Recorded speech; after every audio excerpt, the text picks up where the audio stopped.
রাজার ঘরে ছোট রানী এলো পদ্মাবতী। রাজার আরো 6টি রানীর ছিল না সন্তান, পদ্মাবতীর কোলালোতে মিলল সমাধান।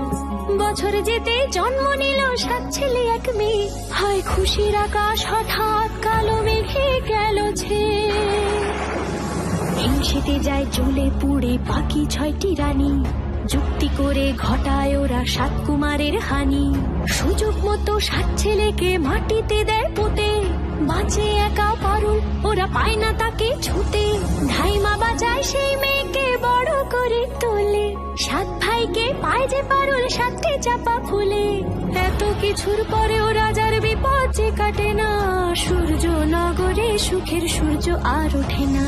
হিংসা বিবাদ বিচ্ছেদ আর প্রেমের কাহিনীতে পারুল বোন কি পারবে 7 ভাই চম্পাকে জাগাতে।